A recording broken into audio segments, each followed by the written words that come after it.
तैयार हो वचन को सुनने के लिए? और मेरा बिलीव है कि आज जब इस वर्ड को आप सुनेंगे, पवित्र आत्मा आपको कंफर्मेशन देगा जो आप कर रहे हो आप सही हो। सेकंड, कि वचन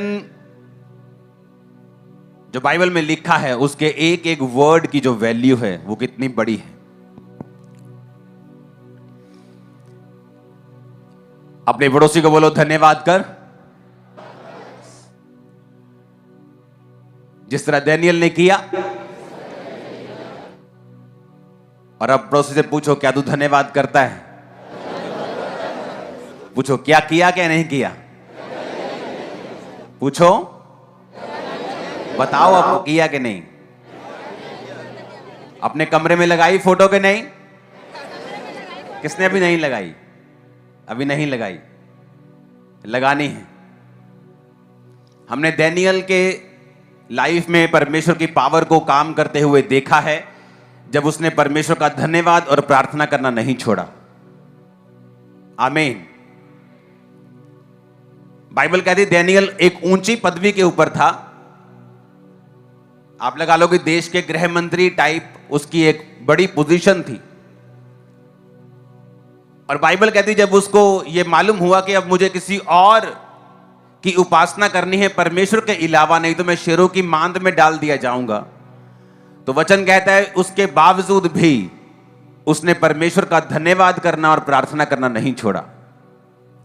इसका मतलब यह नहीं कि उसने तब धन्यवाद करना शुरू किया कि एक फेक थैंक्स कर रहा है, कि परमेश्वर को दिखाने की कोशिश कर रहा है कि परमेश्वर मैं तेरी मर्जी में बिल्कुल ओके हूं, तो परमेश्वर को दिखाने के लिए परमेश्वर का वो थैंक्स कर रहा है, लेकिन अंदर से कुछ और है। ऐसा नहीं है। वचन कहता है कि जब एस्तेर को उसने कहा था कि मैं 3 दिन रात के रोजे रखूंगी, ना तो कुछ खाऊंगी ना पीऊंगी, ड्राई फास्टिंग। बाइबल में कई तरह की फास्टिंग है। एक ड्राई फास्टिंग होती है जहां आप 3 दिन कुछ नहीं खाते कुछ नहीं पीते, लेकिन ड्राई फास्टिंग मैंने इन लोगों को 3 दिन से ज्यादा करते हुए नहीं देखा है। मैंने कई बार 7 फास्ट किए हैं दिन रात के, 40-40 दिन के बहुत बार किए हैं। तो बाइबल में अलग अलग तरह के रोजे हैं। तो बाइबल कहती है कि जब एस्तर ने कहा था कि तुम सब लोग 3 दिन 3 रात कुछ नहीं खाओगे कुछ नहीं पियोगे, तो वो इमरजेंसी में रखे हुए रोजे नहीं थे। उसको शुरू से सिखाया गया था फास्टिंग कैसे करनी है, उपवास कैसे करना है, और उसे आता था वो करना। इसलिए जब उसकी लाइफ में मुसीबत आई तो वो इमरजेंसी में रखे हुए रोजे नहीं थे। उसको मालूम था कि मैं फास्ट करूंगी, प्रेयर करूंगी तो परमेश्वर मुझे रिजल्ट देगा। और रिजल्ट क्या हुआ? जब तीसरा उसका रोजा था तो राजा को नींद नहीं आई। जब राजा को नींद नहीं आई तो राजा ने कहा मेरे को नींद नहीं आ रही, इतिहास की पुस्तक लाओ, हिस्ट्री की, कि मेरे राज में क्या क्या किया, किसने किसने किया है, पढ़ो। जब हिस्ट्री की बुक पढ़ी गई तो उसमें लिखा था कि राजा की जान राजा की एक कर्मचारी ने बचाई थी, क्योंकि कोई कर्मचारी राजा को मारना चाहता था। उसने कहा जिसने मेरी जान बचाई उसके साथ क्या किया तुम लोगों ने? कोई उसको इनाम दिया, उसको प्रमोशन दिया? कहते नहीं, अभी कुछ नहीं किया। तो राजा ने कहा बुलाओ। और बाइबल कहती जब वो बुलाया गया तो वहां से सब चीजें पॉजिटिव होना शुरू हुई और परमेश्वर ने पूरी जाति को बचाया, कई चीजों को बचाया, रानी को बचाया, मुर्दके को बचाया, यहूदियों को बचाया। मैंने आपको थैंक्स गिविंग की पावर बताई है कि डैनियल थैंक्स गिविंग करता था। और मैंने आपको यह भी बताया कि पिछले हफ्ते कि किस तरह एक बंदे को परमेश्वर देता जा रहा था और उसने कहा परमेश्वर बस कर। वो कहता नहीं, जब तक अगर तू चाहता है मैं तुझे बस करूं तो मेरा शुक्र करना बंद कर दे, मेरी थैंक्स करना बंद कर दे। और जो भिखारी था वो कहता था कि मैं शुक्र नहीं करूंगा जब तक मुझे मिलेगा नहीं। और परमेश्वर ने कहा पहले तू थैंक्स करेगा और फिर तू मेरी महिमा को देखेगा। डैनियल भी ये बात जानता था, इसलिए वो पावर जानता था कि प्रेयर की और थैंक्स गिविंग की पावर क्या है।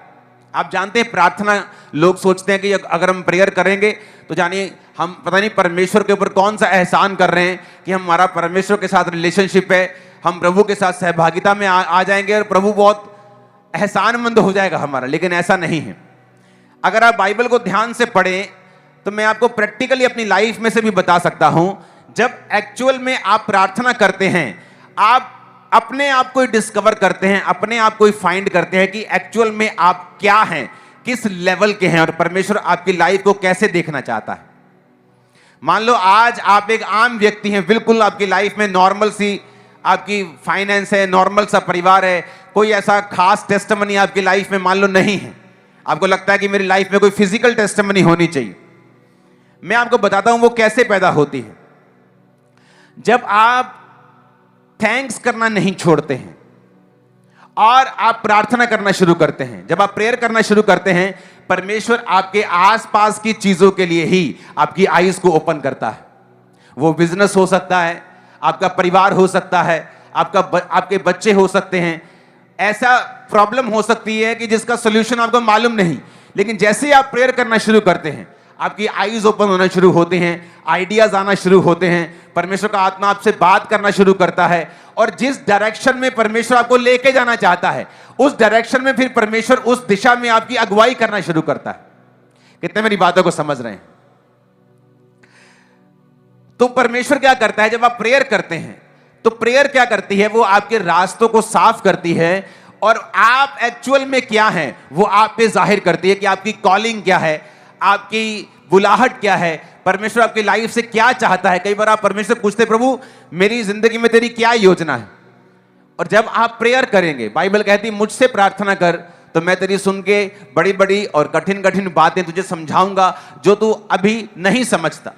यार मैं 33 उसकी 3 आयत में लिखा है कि जो तू नहीं समझता तू मुझसे प्रेयर कर, मैं तेरी सुनूंगा, तेरी सुन के तुझे बड़ी बड़ी और कठिन कठिन बातें समझाऊंगा जो तू अभी नहीं समझता।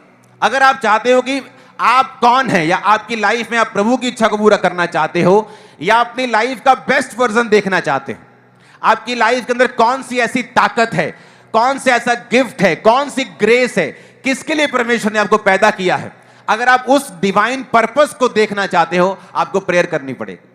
अगर आप प्रेयर में कमजोर हो, वो चीजें लमकती रह जाएंगी, लटकती रह जाएंगी, डिले में चली जाएंगी, कैंसिल नहीं होंगी, डिले चली जाएंगी। परमेश्वर की योजना डिले में हो जाएगी, आप उस योजना में देरी में चले जाएंगे जो परमेश्वर आपकी लाइफ में करना चाहता है। हालेलुया। फिलिपियों 4:6 में लिखा, किसी भी बात की चिंता मत करो, परंतु हर एक बात में तुम्हारे निवेदन, प्रार्थना और विनती के द्वारा धन्यवाद के साथ परमेश्वर के सामने उपस्थित किए जाएं। परमेश्वर कहता अपनी प्रेयर को थैंक्स गिविंग के साथ मेरे सामने रखना, तो फिर क्या होगा? कहता मेरी शांति तुम्हारे हृदयों में आएगी, मैं तुम्हारी जिंदगियों में काम करूंगा। भजन संहिता 106। उससे पहले इस थैंक्स गिविंग को मैं एक वचन के साथ फिर क्लोज करूंगा ताकि आप ये बात समझ जाएं कि मुझे परमेश्वर का थैंक्स करना है। यूहन्ना 11 उसकी 38 से 44 आयत। यीशु मन में फिर बहुत ही उदास होकर कब्र पर आए और वहां एक गुफा थी और एक पत्थर उस पर रखा था। यीशु मसीह ने कहा पत्थर हटाओ, और उस मरे हुए की बहन मार्था उससे कहने लगी, हे प्रभु अब तो उसमें से दुर्गंध आती है क्योंकि उसे मरे हुए 4 दिन हो चुके हैं। यीशु ने उससे कहा, क्या मैंने तुझसे नहीं कहा था कि यदि तू विश्वास करेगी तो प्रभु की महिमा को देखेगी? तब उसने उस पत्थर को हटाया और यीशु ने आंखें उठाकर कहा, हे पिता मैं तेरा धन्यवाद करता हूं कि तूने मेरी सुन ली है। पहली आयत में लिखा यीशु मसीह उदास थे और उदास होकर वो कब्र में आए।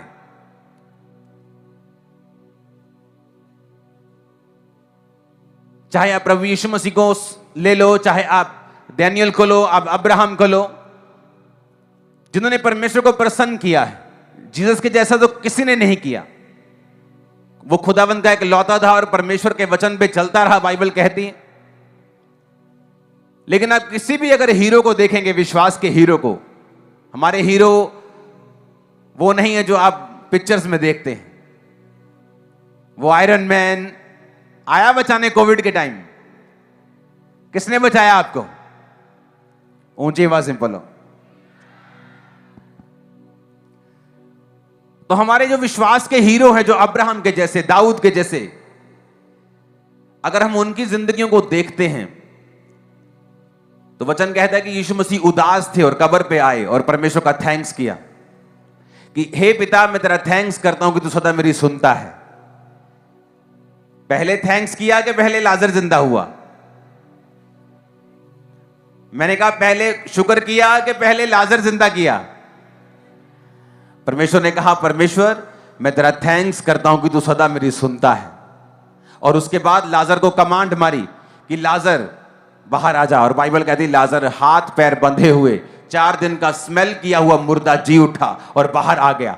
ये थी धन्यवाद की पावर, प्रेयर की पावर।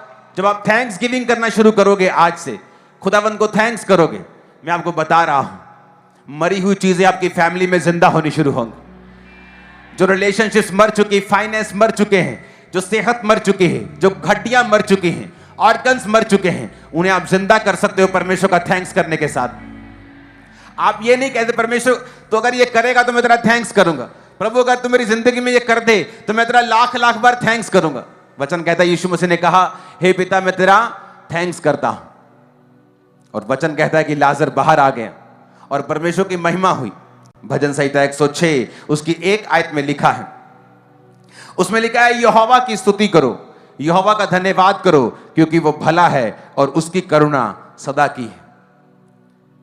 अगर आप बाइबल के वचनों को समझना शुरू कर दें, एक एक वचन में इतनी ताकत है कि आपकी पूरी लाइफ को ये पूरी रीति के साथ बदल सकती है, आपकी जनरेशंस को बदल सकती है। जिस दिन आपको धन्यवाद करने की सामर्थ्य समझ में आ गई कि धन्यवाद करना मुर्दा चीजों को जिंदा कर सकता है, धन्यवाद करना हेवन की अनलिमिटेड सप्लाई को ऑन कर सकता है, धन्यवाद करना परमेश्वर के हृदय में आपकी जगह बना सकता है, शैतान के कामों को खत्म कर सकता है, यहां तक कि मौत को भी डैनियल की तरह रोक सकता है और लाजर की तरह रोक सकता है। आपका थैंक्स गिविंग करना शैतान को शर्मिंदा कर सकता है, एनिमीज के प्लान को खत्म कर सकता है, क्योंकि आपका थैंक्स गिविंग करना इस बात का सबूत है कि आप ये बिलीव करते हैं कि आपकी लाइफ में चाहे उदासी हो, चाहे आपकी लाइफ में बंधन हो, चाहे आपकी लाइफ में कुछ भी चल रहा हो, लेकिन आपका भरोसा पूरी तरह से परमेश्वर के ऊपर है। आमीन।